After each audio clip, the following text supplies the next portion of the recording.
Baik, bismillahirrahmanirrahim. Assalamualaikum warahmatullahi wabarakatuh. Waalaikumsalam Waalaikumsalam warahmatullahi Waalaikumsalam wabarakatuh. warahmatullahi wabarakatuh. Selamat pagi teman-teman semua yang ada di Indonesia dan selamat malam ya buat Mas Faiz yang ada di Kanada. Alhamdulillah kita bisa berjumpa lagi. Setelah Sabtu kemarin Mas kita juga ada kegiatan sama. Kalau kemarin kita bahasnya NLP, kalau sekarang kita bahasnya secara lebih luas lagi yaitu AI. Karena NLP itu sebenarnya lebih lebih bagian lah bagian itu ya. Nah, pada kesempatan kali ini kita akan nanti mendengarkan penjelasan atau mungkin bagi pengalaman dari Mas Faiz yang telah mungkin lebih dulu berkecimpung di AI dan juga sekarang kuliahnya jurusannya AI kalau nggak salah. AI juga ya jurusan kuliahnya. Gimana Pak? Maaf Pak. Dan kuliahnya AI. Ini saya karena masih tahun pertama Pak, jadi kayak masih umum, cuman sudah mulai fokus ke komputer Baik, science. baik, baik. Jadi nanti bisa dijelaskan atau mungkin secara secara umum tentang AI itu bagaimana, cara kerjanya bagaimana, fungsinya seperti apa, sama juga nanti mungkin juga bisa berbagi tips bagaimana sih cara atau mungkin mencari opportunity agar bisa kuliah di luar negeri itu gimana caranya. Itu juga mungkin nanti bisa diceritakan lah. Ya adik-adiknya kalau ada yang pengen kuliah ke luar negeri kan nanti sudah ada gambaran. Paling tidak kalau mau kuliah ke luar negeri itu gini.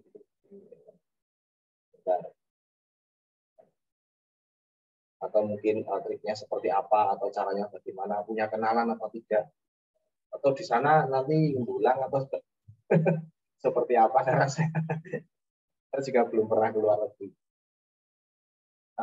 Mungkin saya bacakan dulu resume atau kurikulum vitae dari Mas Faiz. Saya share screen dulu.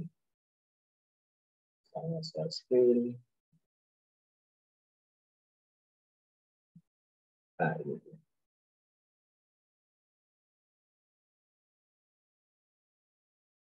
Ya, mungkin sepintas saja ya CV atau mungkin resume dari Mas Faiz. Nama Mas Ali Faiz Farel Ramdhani, ini asli Jakarta. Beliau adalah lulusan SMA 1 Jakarta tahun 2022, jadi masih tahun kemarin. Dan langsung melanjutkan kuliah di University of British Columbia. University of British Columbia. Nanti mungkin bisa disampaikan ini tempatnya di mana. Kayaknya agak jauh. Kemudian kalau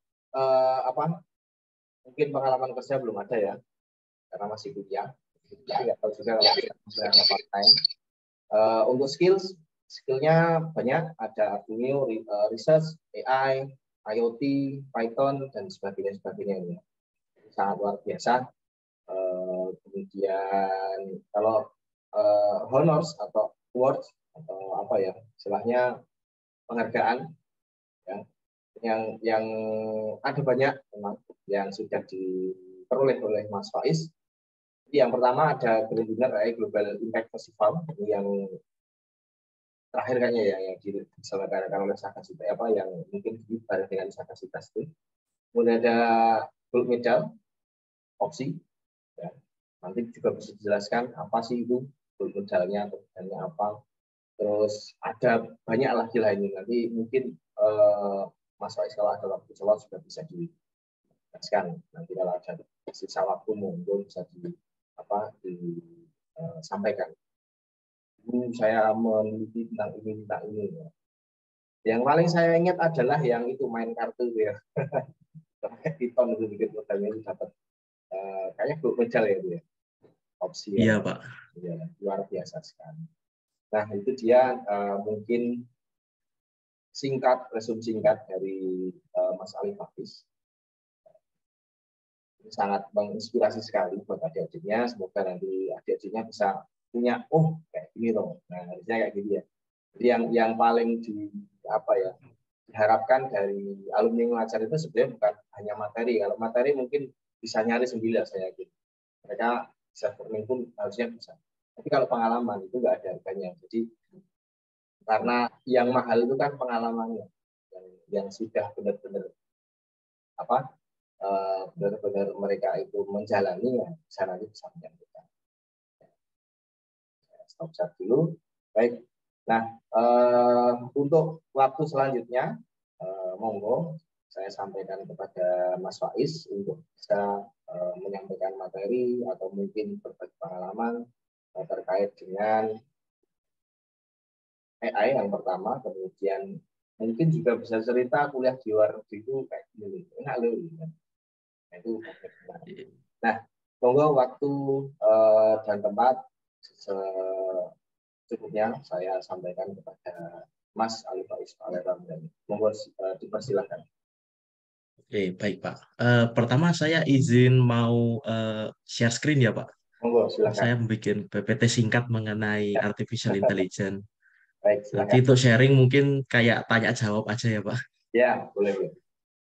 Saya belum persiapan ini.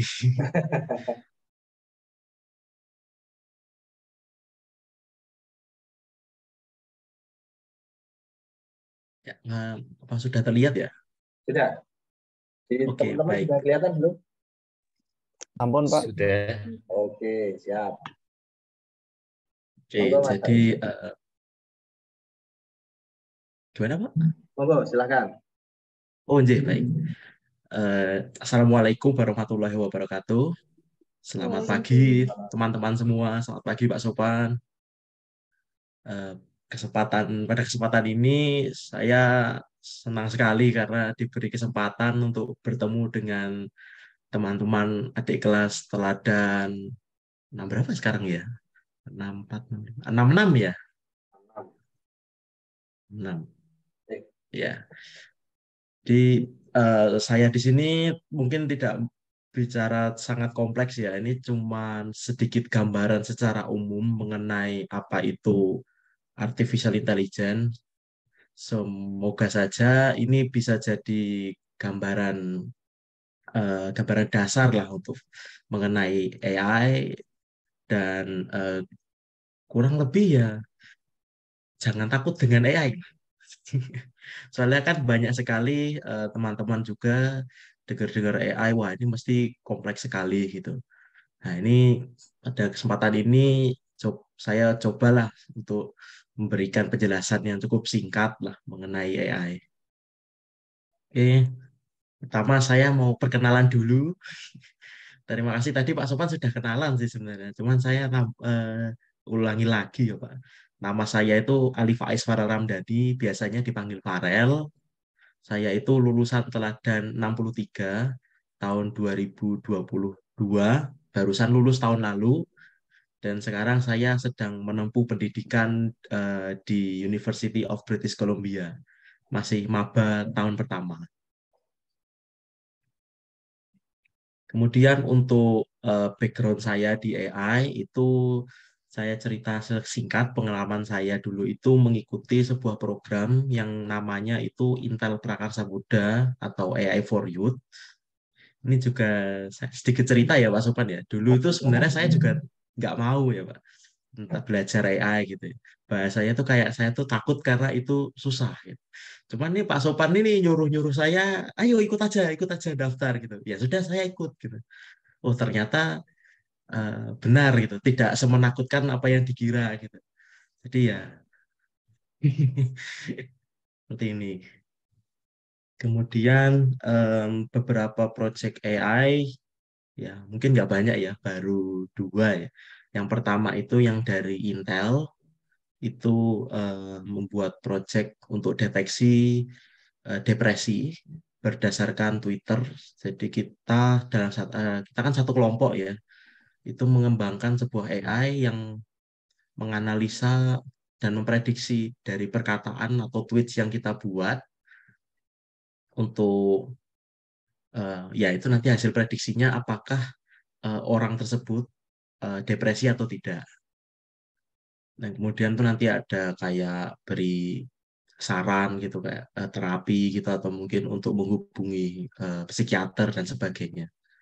Kemudian ini selanjutnya itu saya pernah bikin juga deteksi berita clickbait. Jadi mungkin teman-teman juga sering baca kan ya berita-berita sekarang itu wah bombastis sekali gitu. Tapi ternyata isinya mengecewakan atau tidak sesuai dengan judul gitu. Nah, ini ternyata saya juga menemukan data itu jadi ada dari UGM akademisi juga atau mahasiswa juga saya lupa itu sudah memiliki data itu apakah sebuah judul berita termasuk clickbait atau tidak. Jadi saya iseng-iseng aja bikin gitu. Apakah bisa sih kita mendeteksinya? Kurang lebih itu sih sisanya kalau project AI saya main-main. Jadi mungkin belum cocok lah untuk dipresentasikan di sini. Oke. Em, Kemudian untuk proyek lainnya gitu, ini mungkin gambaran singkat aja seperti yang Pak Sopan sampaikan ya untuk lomba-lomba sebelumnya.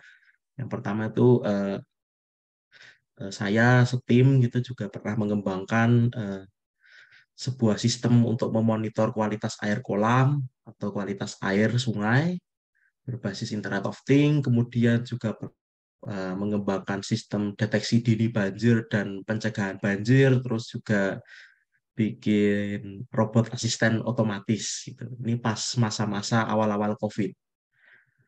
Jadi masih cukup segar lah isu-isu robot seperti ini. Lebih itu kemudian kita kenalan dulu dengan AI. Jadi AI saat ini kan sangat eh, sangat berkembang dengan cepat lah ya. Dan ini sangat berpotensi dalam mengubah berbagai sektor industri lah. Misalnya dari kesehatan, terus ekonomi atau finansial, kemudian transportasi, dan masih banyak lainnya. Tapi kan seperti yang tadi saya sampaikan, untuk mempelajari AI itu bisa cukup menantang. Apalagi kalau untuk teman-teman yang mungkin belum begitu familiar dengan apa itu AI dan eh, prinsip-prinsip AI dasar. Nah, dari itu kan mulailah dengan definisi AI gitu. Jadi AI itu adalah gimana ya bahasanya ya? Maaf, sebuah produk mesin intelijen gitu. Eh, yang bisa jadi kayak algoritma komputer atau sebuah software atau program yang bisa mengerjakan sebuah tugas atau task yang biasanya membutuhkan kecerdasan manusia gitu. Yang biasanya sangat kompleks yang tidak bisa dengan mudah diproses komputer gitu. Seperti visual, kemudian pidato ya atau bisa dibilang speech recognition, kemudian pemberian keputusan, pemilihan keputusan dan yang paling terkenal itu dan kemarin pernah dibahas juga ya itu tentang natural language processing. Apa ya bahasa Indonesia? Saya lupa, mohon maaf. Nah, eh, biasanya AI yang paling penting itu adalah yang paling penting ya eh, komponen yang utama dalam AI atau mengembangkan AI atau komponen utama AI ya. Itu yang pertama adalah algoritma AI itu tersendiri, kemudian ada data, dan kemudian ada kemampuan komputasi. Jadi algoritma yang baik akan membuat AI yang efisien, yang canggih, kemudian dengan data yang besar, data yang bagus, itu bisa membuat AI semakin akurat, gitu, semakin bisa menjalankan tugasnya seperti yang diinginkan. Dan yang paling penting adalah computational power. Jadi cuma saja kalau AI-nya bagus sekali, cuman dijalanin di Intel Celeron gitu misalnya. Kemudian kita ada tipe-tipe AI, ya ini mungkin diagram Venn sederhana ya. mengenai AI.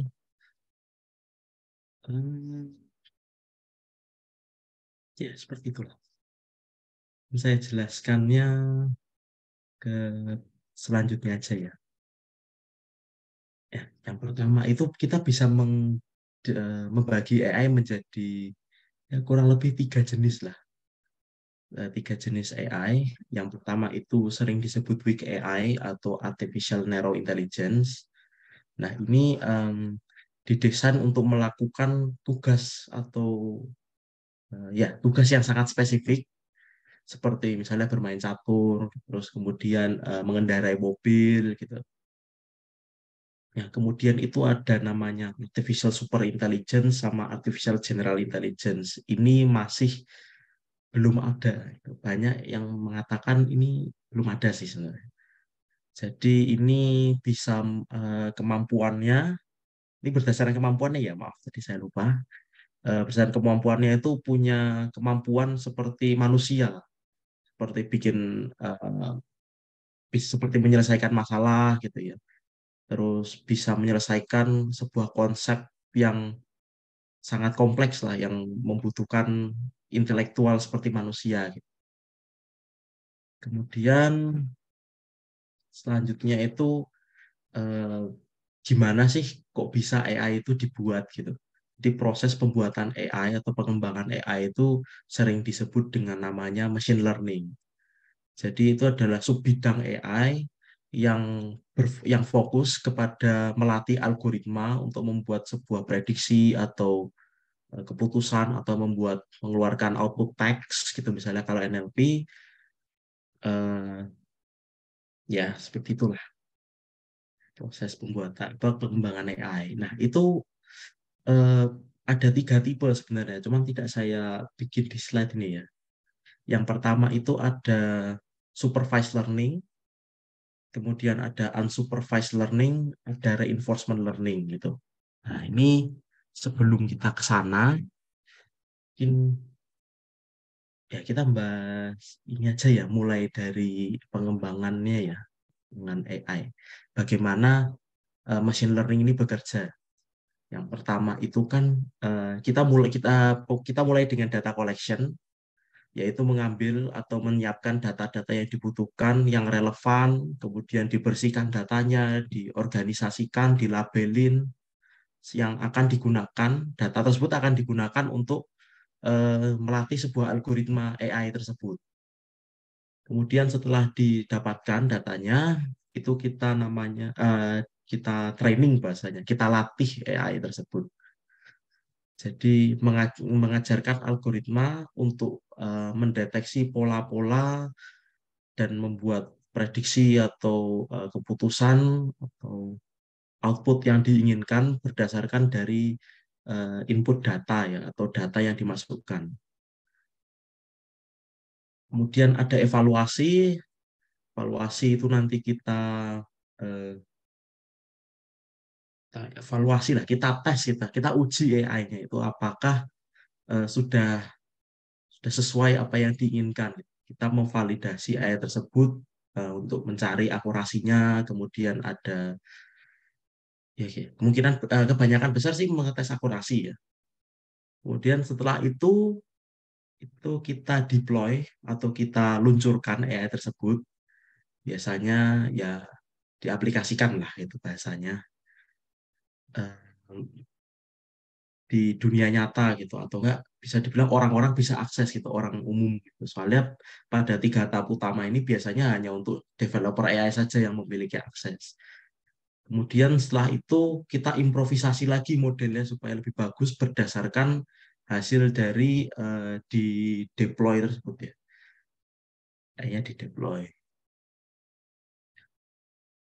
Kemudian AI yang sering kita jumpai itu banyak sekali. Ini kita bahas sedikit aja ya, yang mungkin sering mungkin bisa dibilang sering banyak yang nggak tahu atau ketahuan. Itu yang pertama di bagian Instagram sama TikTok gitu. Jadi eh, Instagram dan TikTok memiliki algoritma sendiri yang bisa memprediksi kira-kira setelah kalian scroll post itu kita ngasih apa, Instagram ngasih foto apa atau video apa, TikTok ngasih video apa supaya kita lebih lama menghabiskan waktu di platform tersebut. Itu juga menggunakan AI. Kemudian yang terkenal lainnya ya eh, sangat terkenal malahan ya, itu mobil yang bisa nyupir sendiri itu menggunakan AI, mobil buatan Tesla gitu ya. Kemudian itu yang sangat-sangat terkenal yaitu adalah OpenAI yang memiliki ChatGPT, GPT-3, GPT-4, kemudian ada DALL-E kalau nggak salah, yang bisa menghasilkan gambar AI visual. Itu yang mungkin sering kita jumpai. Sebenarnya masih banyak lagi sih kalau AI yang. Kemudian kita juga perlu ketika mengembangkan atau membahas AI perlu adanya etika gitu. Jadi em, dalam mengembangkan atau menggunakan AI kita juga perlu memikirkan tentang yang pertama namanya privasi kan ya. Data kita bagaimana gitu, keamanannya. Kemudian ada akuntabilitasnya, kemudian transparansi dan kejelasan mengenai bagaimana AI kita itu sebenarnya bekerja gitu. Kemudian juga kita tidak boleh ada diskriminasi gitu, atau bisa dibilang AI bias gitu. Kemudian tetap ada human control atau peran manusia, dan juga AI ini kita buat supaya untuk menghargai manusia. Ya, gambaran umumnya seperti itu sih.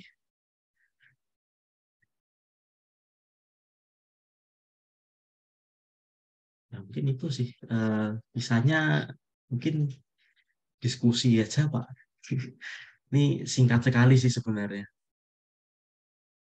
Mungkin ada yang kurang begitu paham gitu, atau saya jelasinnya nggak jelas gitu ya. Eh, Masukannya monggo silahkan. Kasih.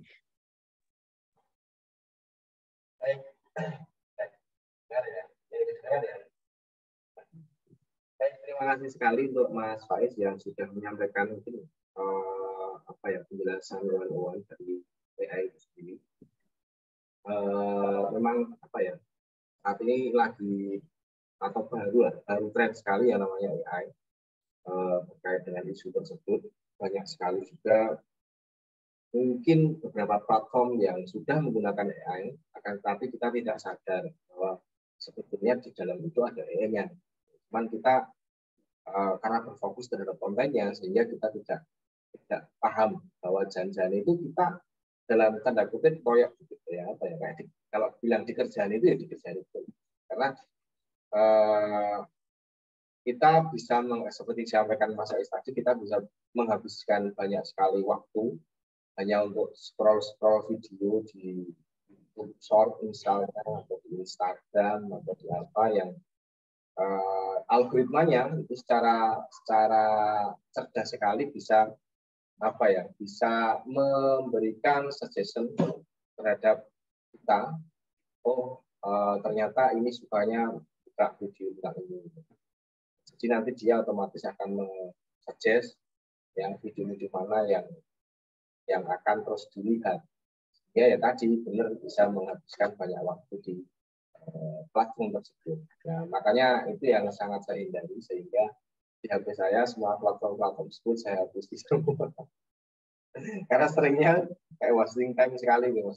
Jadi kayak saya bisa hanya lihat dulu ketika di HP saya itu masih ada Instagram, itu saya bisa menghabiskan waktu 2 jam bahkan lebih hanya untuk scroll dan tahu-tahu tuh 2 jam.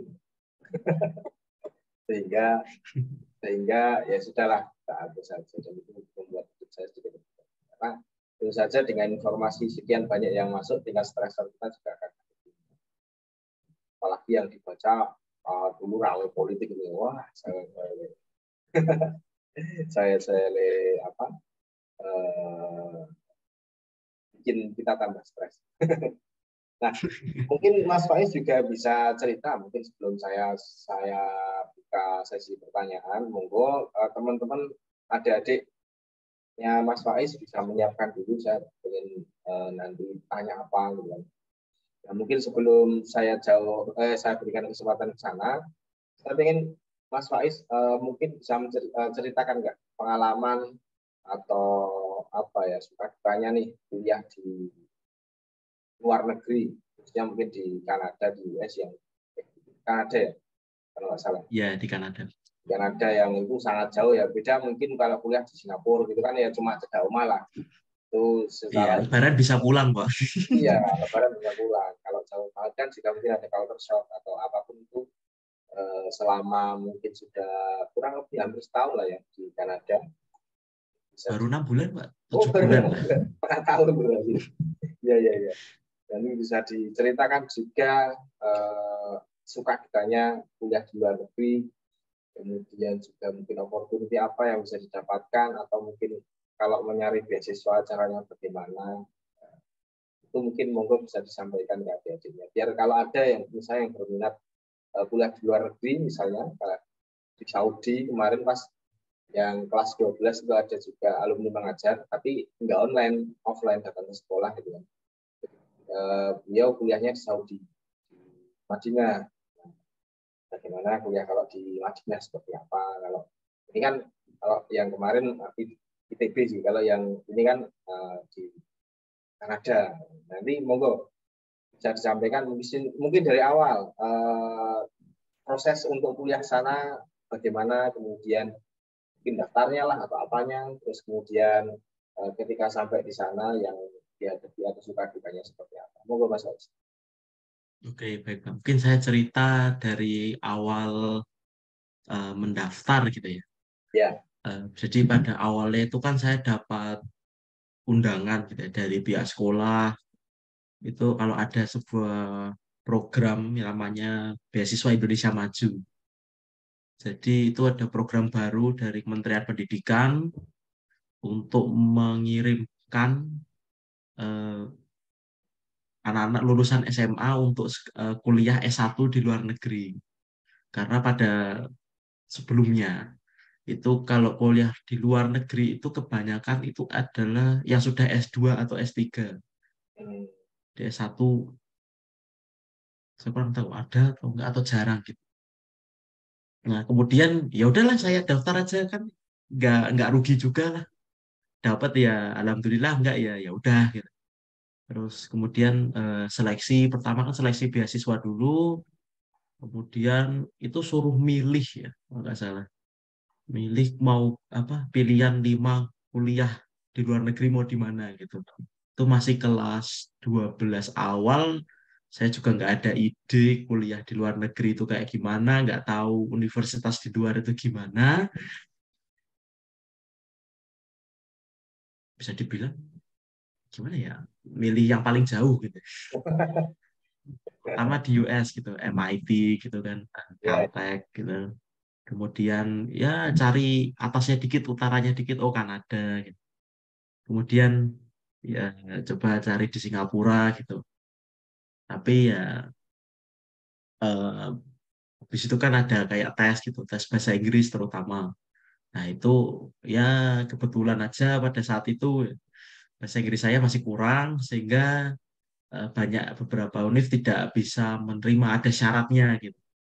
Terus akhirnya saya ya alhamdulillah juga keterima itu pas Februari awal kalau tidak salah.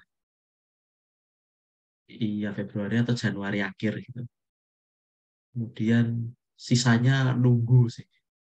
Sisanya menunggu sampai berangkat gitu. Kalau jadi itu dulu masih masih masih nunggu kabar juga itu.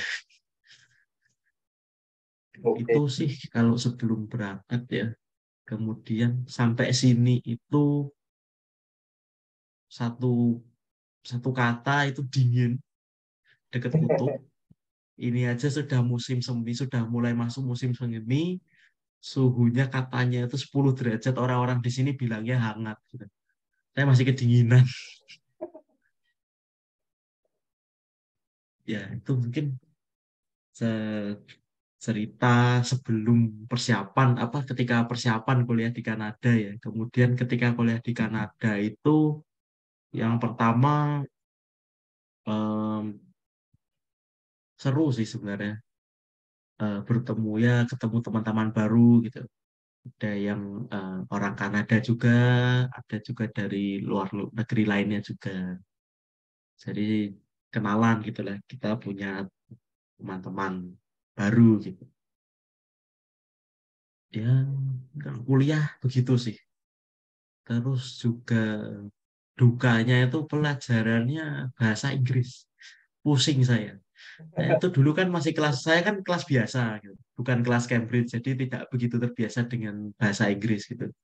Jadi memang ada waktu untuk menyesuaikan lah, terutama dalam bahasa gitu, apalagi matematika gitu. Waduh, pusing gitu, Pak. Fungsinya double. Iya. Ya, ya, ya. Untuk subjek yang dipelajari sendiri apa aja itu kalau di awal? Untuk sekarang karena di UBC itu sistemnya kayak seleksi gitu ya. Jadi pada tahun pertama kita bebas, bebasnya kayak kita memilih kursus yang eh, masih umum gitu ya. Jadi saya ikut eh, mata kuliah seperti matematika, yaitu matematika wajib sih. Ada kimia, ada fisika, tapi seperti itu. Cuman sekarang saya ini sudah mulai ke komputer gitu, misalnya ke komputer science gitu. Sudah mulai masuk. Oke. Ya, ya, ya. Jadi kalau kalau mungkin angkatan anak saya sudah ya dulu belajar pas Python-nya itu kan pakai modulnya juga pakai modul Cisco gitu. Jadi kenapa alasan saya Iya, mengambil modul ya bahasa Inggris bukan bahasa Indonesia itu bukan hanya untuk keren-kerenan saja.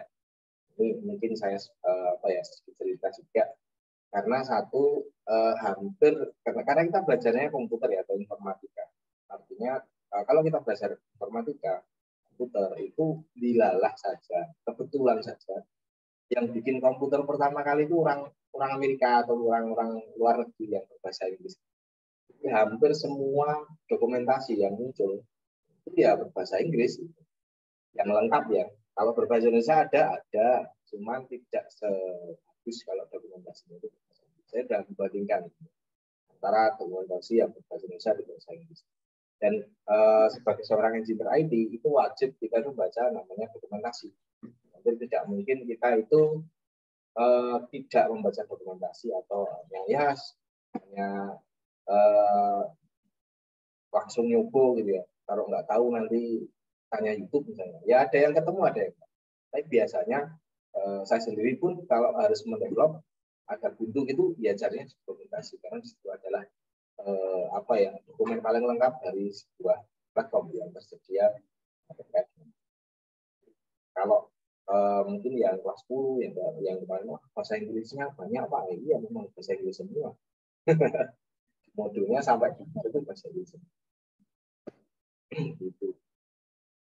Nah, mungkin selanjutnya saya berikan kesempatan buat adik-adiknya Mas Faiz maksudnya, buat teman-teman kelas 10, 11, dan 12 yang ingin bertanya terkait dengan AI itu sendiri yang mungkin tadi sudah dijelaskan dan belum paham ataupun ternyata mungkin tadi belum dijelaskan tapi saya sudah punya pertanyaan tanyakan ke Mas Faiz. Nah, monggo silakan yang mau bertanya bisa langsung open mic saja. Silakan, monggo.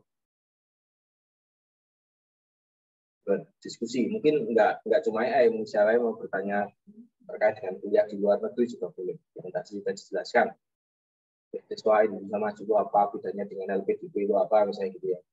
Nah, itu mungkin bisa. iya. Tanya Monggo, apa aja silakan. lah gitu.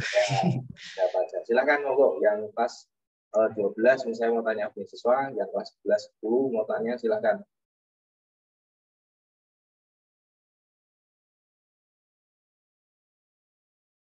Mas, saya izin bertanya, Mas. Ya, silakan, silakan. Oh ya, sebelumnya izin perkenalan, saya Rio Mediator Rahman dari Teladan 65, izin bertanya. Eh, Mas, kan ini kita lagi bahas AI ya, Mas ya. Nah, kalau misal dari Mas tuh apa sih eh, sarannya dari Mas buat kita yang belum pernah membuat AI dari scratch untuk pertama kali buat bisa mulai langsung terjun ke project buat AI ini, gitu Mas. Oke, jadi kayak langkah pertama gitu ya. Iya Mas, prosedur-prosedurnya apa gitu. Mungkin eh, kalau beneran dari nol ya, jangan langsung ke AI. Karena memang AI itu banyak sekali background di pemrograman. Ya mungkin beberapa waktu sebelumnya kayak belajar pemrograman dahulu gitu. Kemudian nanti, atau bisa barengan juga lah. Nanti baru itu membuat mengembangkan AI. Kurang lebih seperti itu sih. Tapi kalau kayak resource eh, yang bagus gitu ya untuk belajar, itu di YouTube banyak sekali. Kalau mau computer vision itu juga di YouTube, data juga di YouTube, NLP juga di YouTube. Mungkin kalau ini coba ya, sebentar. Kalau yang NLP,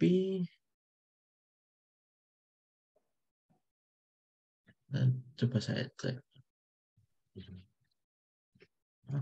Dan juga direkomendasikan sama teman saya juga mengenai tutorial tentang AI yang natural language processing gitu. Cuman ya kurang lebih kalau mau belajar di YouTube banyak sekali. Dan itu kayak sudah jadi playlist gitu. Jadi memang benar-benar dari nol kayaknya sudah ada gitu. Jadi kurang lebih tinggal niatnya sih sama waktunya gitu. Jadi gimana Mas Rio, Ayu gimana? Tadi Oke, panggilannya jadi siapa tadi? Rio Mas, saya Oh, Rio. oh Rio, oh ya, ya. Jadi Oke, gimana? jadi kita bisa langsung search di YouTube aja Mas berarti ya Bisa, untuk rekomendasinya. bisa atau enggak ikut kayak program-program pelatihan gitu. Kayaknya masih ada juga ya. Mungkin Pak Sopan yang tahu lah ya. Program yang Intel Prakarsa Muda itu masih berlanjut kan Pak. Siapa tahu bisa di-sharing juga gitu. Ini kalau yang minat juga bisa ikut ke sana gitu. Karena saya juga awalnya juga dari sana. Oke, Mas, sama satu lagi dong Mas. Ya, Mas silakan. Alfaiz ini eh, fokusnya di NLP ya Mas ya? Ya, kurang lebih sih ya sih.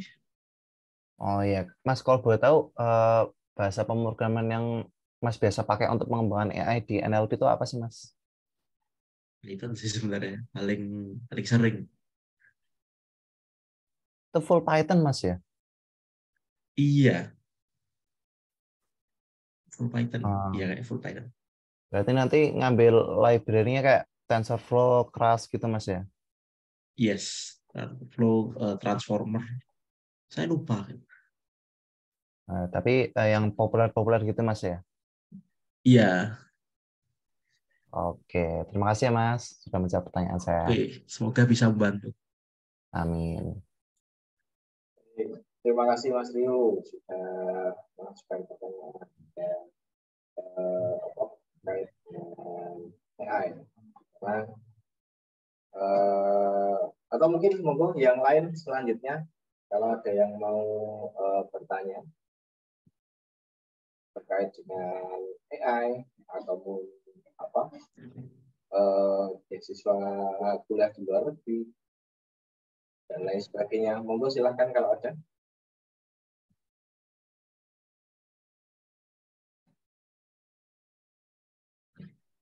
Mas Gani, Ustaz, Mas Gani,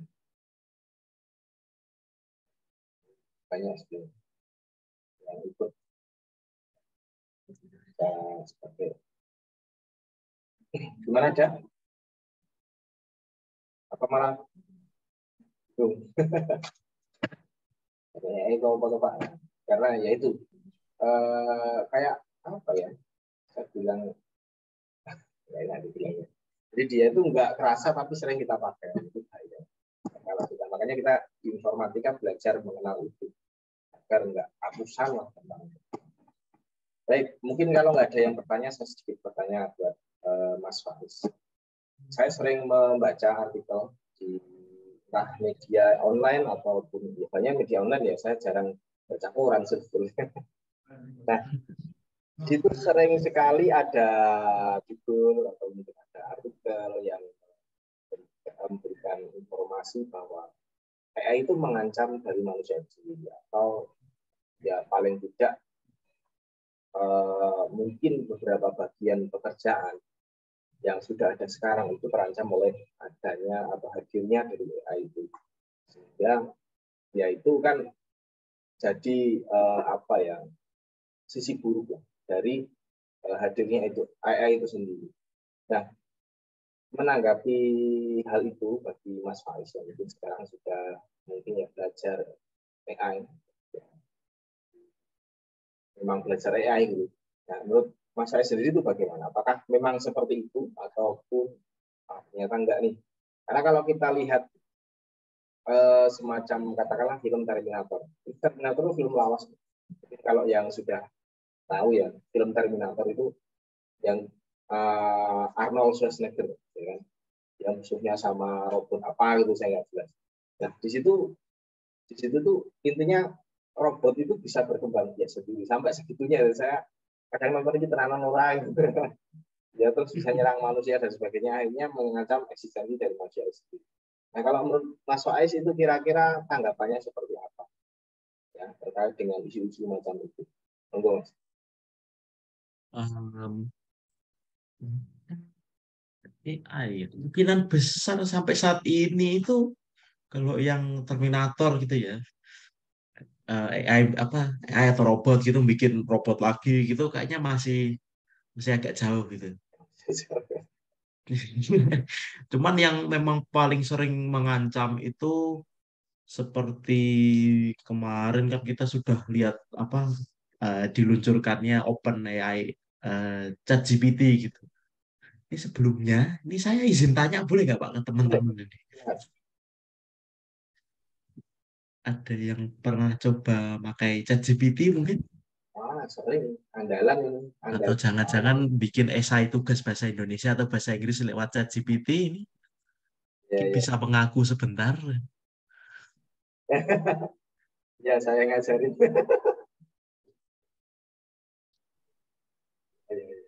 Betul, betul. Banyak sekarang yang sudah pakai ChatGPT. Nah, bisa ngerjain soal masalah. Iya, Soal Python saya dengan ini cepat bisa dikerjakan oleh ChatGPT. Ya, ya, ya. ya Monggo Pak, ini lanjutkan. saya takutnya pada belum tahu nanti saya ngasih tahu malah Oh, sudah, besoknya sudah. nyontek semua nanti salah saya ini Pak. Oh, noter, noter. Saya sudah kasih disclaimer gitu. Benar, Mas. Itu Oh, Pak Sopan sudah ngajari dari awal tuh, Mas. oh, ngajarin apa itu? Oh, itu ChatGPT, Mas. Jadi aman ini kalau Oh, Sudah saya kasih disclaimer. Tenang aja. wah mantap sih. Ya, Tapi nggak kemungkinan dosanya ya tempat itu sih apa. bakal menggantikan beberapa atau banyak sekali pekerjaan gitu. Misalnya kayak supir gitu bakal diganti Otonomus gitu ya. berdriver dan nanti diganti artificial intelligence gitu. Kita bisa lihat di teknologinya Tesla gitu.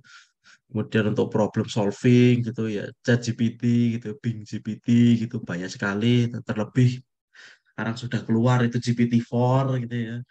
Semakin mengerikan lah. Kemudian kayak di bidang kreatif itu sudah banyak sekali ya. Kalau nggak salah namanya Midjourney atau apa gitu. Jadi mereka bisa membuat gambar dari sebuah teks gitu loh. Dan itu saya coba-coba itu wah, keren banget. Bisa-bisanya. Kok bisa gitu. Dan Oh, ini ya memang bisa di-share sebenarnya namanya apa itu? mengancam lah. Namanya Oh, apa maaf tadi? Pak, gimana? Namanya apa itu tadi? Nanti bisa di-share pakai Oh, teks aja. oh Ya, iya, baik. adik-adiknya nyobain gitu loh. Kalau ada teknologi baru kan. Ya, mungkin Kalau ChatGPT kan udah Coba saya share ya, Pak. apa ya, GPT-4 itu sama lah. Iya, GPT-4. Ini Midjourney ini kayak bikin gambar gitu lah, kayak generated image dari berdasarkan teks gitu. Seperti itu. Mungkin bisa dicoba-coba lah. Ya, ya, ya, ya. Jadi terkait dengan isu tadi ya mungkin ada benarnya juga ya, walaupun mungkin tidak semua, karena ada, ya kita tidak tahu ya, mungkin ada etik memang terkait dengan AI itu sendiri ya kan, tetapi kita tidak bisa memastikan di belakang sana itu seperti apa. Maksudnya eh, sebuah perusahaan yang di depan kayak ChatGPT itu kan publik ya, yang levelnya publik, yang memang itu dideploy untuk kayak umum kan. Tapi kita kan juga mungkin punya keyakinan atau meyakini di belakang itu yang tidak dipublik itu lebih ngeri lagi bro. Jadi kayak di belakangnya itu lebih yang tidak publish untuk umum itu dia saya yakin punya yang lebih dahsyat dari itu. Cuman memang belum dikeluarin aja atau memang punya purpose tertentu atau tujuan khusus yang itu memang tidak digunakan untuk publik. Kita juga tidak tahu nanti kedepannya seperti apa, maka saya sudah sering sekali bilang ke anak-anak bahwa silahkan dipersiapkan skill kalian sebaik-baiknya, jangan hanya istilahnya belajarnya standar-standar saja, maksudnya ya nanti hanya istilahnya kalau kita bekerja juga istilahnya punya pekerjaan yang itu akan terancam atau mungkin bisa diancam oleh adanya teknologi apapun teknologi itu ya.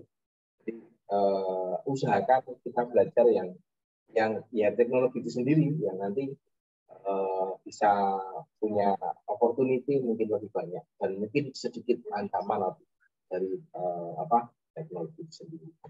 Baik, ada yang lain mungkin mau bertanya, silahkan, monggo. Siapa? Masih ada?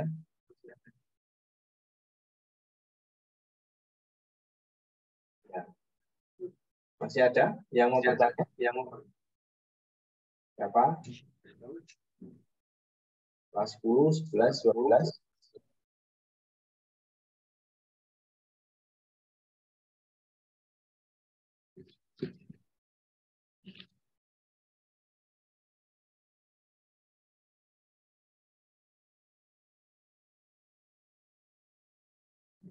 Sudah?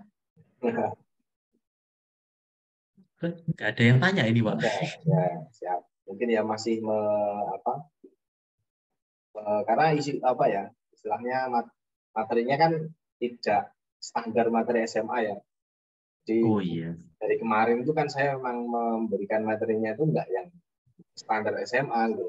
Karena skala SMA yang lain itu materinya paling detail, terus ya basic lah programming yang standar. Maksudnya saya ingin memberikan something else, maksudnya sesuatu yang lebih dari itu, memang di atas itu yang saya berikan. Biar apa? Jadi itu jadi insight atau pengetahuan. Oh ternyata kayak ini. Jadi cah teladan itu punya pengetahuan yang lebih kalau dibandingkan dengan sekolah lain. Harapan saya seperti itu. Walaupun ini cuma trigger ya, dalam model ini bukan materi tapi hanya sebatas trigger saja. Ya pemantik saja. Jadi nanti ketika dari sini, sudah ada pemantiknya, trigger, ada AI, ada penjelasannya seperti ini. Kemarin ada NLP itu seperti ini. Sehingga kalau nanti memang itu ada ketertarikan, ada mungkin ingin belajar lebih lanjut, itu bisa secara mandiri. Ya, karena tadi saya sampaikan sekarang itu sumber belajar itu banyak sekali.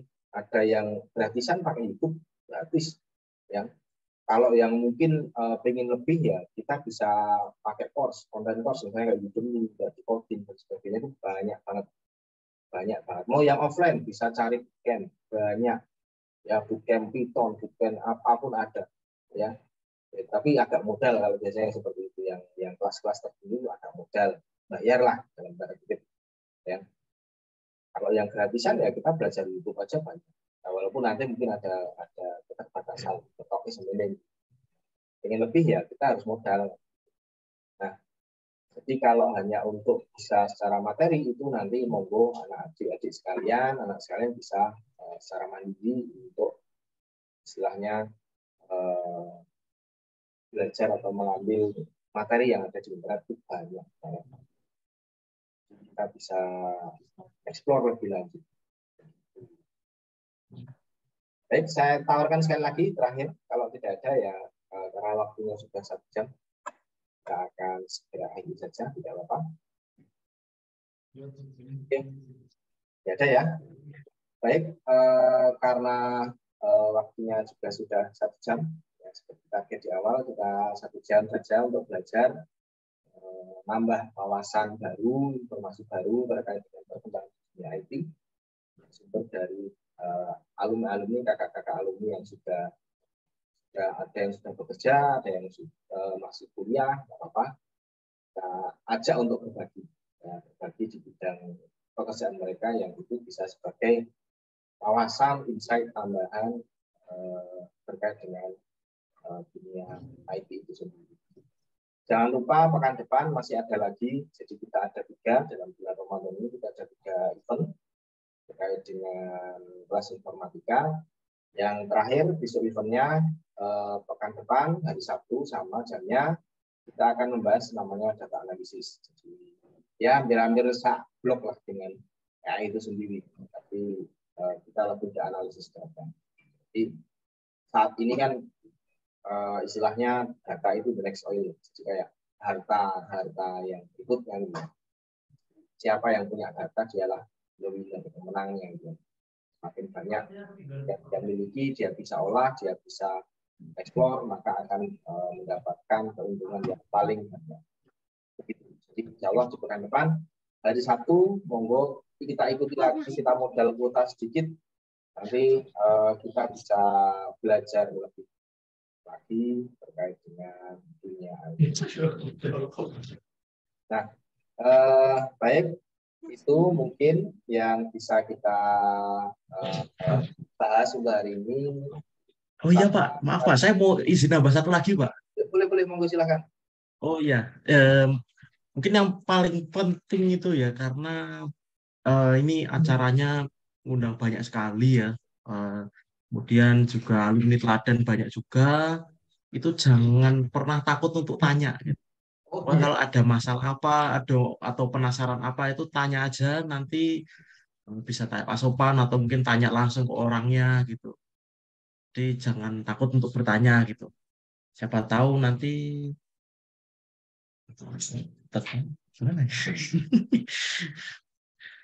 ya intinya itulah, jangan pernah malu dan takut untuk bertanya.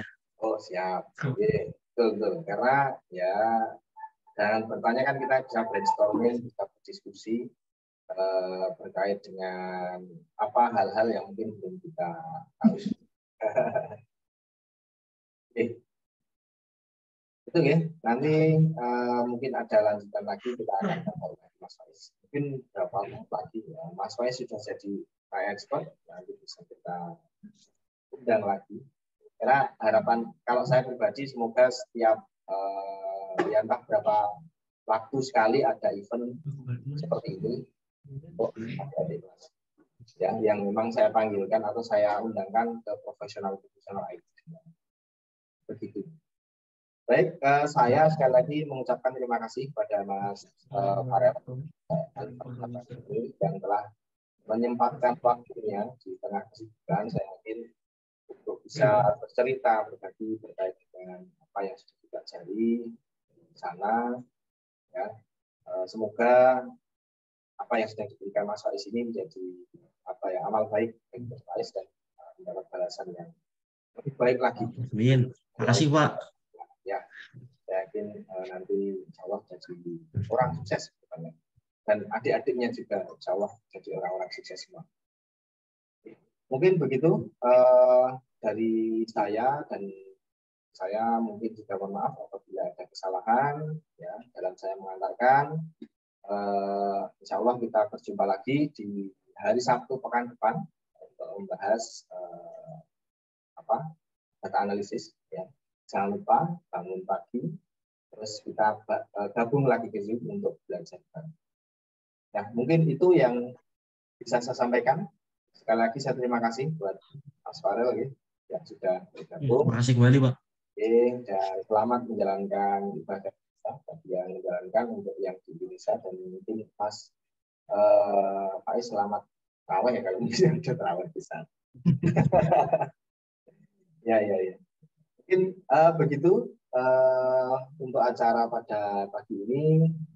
Saya ucapkan terima kasih juga buat anak-anak yang sudah bergabung. Ya, yang belum bergabung mungkin besok bisa diinfokan untuk bisa bergabung ke acara Zoom berikutnya.